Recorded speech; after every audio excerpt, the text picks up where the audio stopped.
секогаш зборуваме за младите преку Еразмус плюс програмите, годинава е зголемен и буџетот за зелени активности. Така е.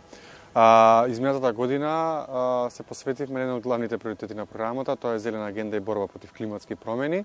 Идејата беше преку проекти на самата национална агенција и иницијативи како да го подобриме самото општество. Така да започнавме низа на активности како екоакција за чистење на водно заедно со 2-3 организации, потоа имавме зазеленување на Кривопланечкиот регион, па имавме екопроекција на кино за денот на млади во август, каде што со опрема, каде што целата проекција на кино беше од вртежи на велосипеди. Тоа значи дека немаше потреба од никакво ангажирање на дополнителна електрична енергија, дали е тоа од општината, дали е тоа од градот Скопје.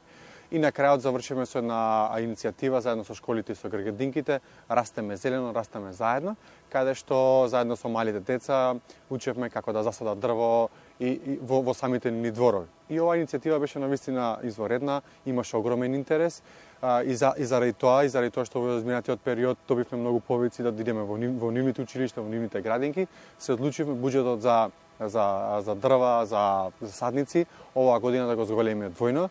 Тоа значи дека да направиме иницијативи надвор од метрополата Скопје, за да поминеме во некои градови, особено каде што загадувањето е на повисоко ниво, ние со некој мал допринос, можеби и со кревање на самата свесност за овој проблем, да можеме да влијаеме. Оно што е актуелно секако е вештачката интелигенција.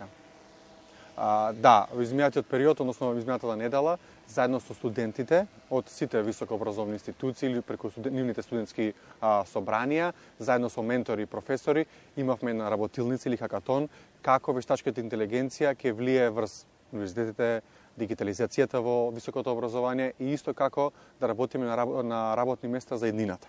Беше многу извореден хакатон, каде што самите студенти развива идеи и на крај тие идеи се беа оценувани и на крај беа презентирани.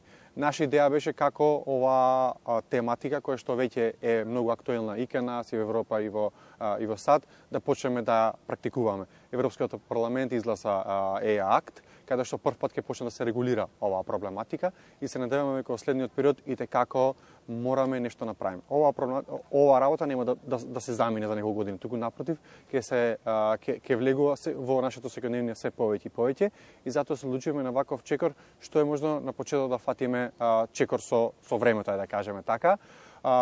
Се надеваме дека овие идеи кои што произлегува изворно од самите студенти, дека ќе ги канализираме и дека ќе направиме како вештачката интелигенција и дигитализацијата ќе подобрат и образованието, меѓутоа и нашето секојдневно живење. Да, ние секако и младите треба да ги следиме оние светски трендови.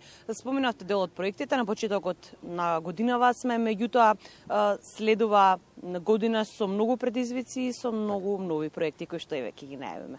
Да, следува 2024, иако имаме избори во Македонија, имаме избори во Европа, меѓутоа задававме еден амбициозен план за тоа што е све што ќе направиме. Па се надеваме дека ќе отвориме отворена канцеларија во Битола, каде што владата ни даде простор таму, ние го реконструираме. Подоцна ќе започнеме со снимање на подкасти и на различни идеи да ги слушнеме изворно младите, организациите, универзитетите, што е тоа што го прават, бидејќи имаме огромен број на апликанти, имаме интерес, меѓутоа сакаме нивните приказни да бидат слушнати. Сакаме нешто најпозитивно да биде слушнато, дури да биде применето од другите или од останатите. Зголемен буџет за зелени активности и очекуваме зголемен број на квалитетни апликации.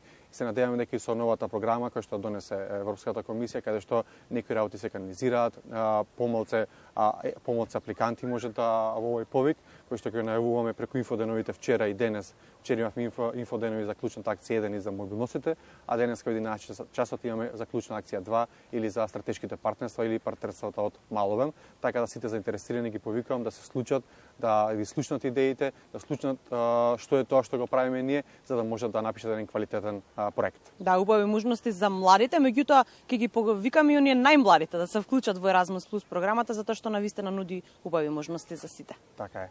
Благодарам што на одвоеното време.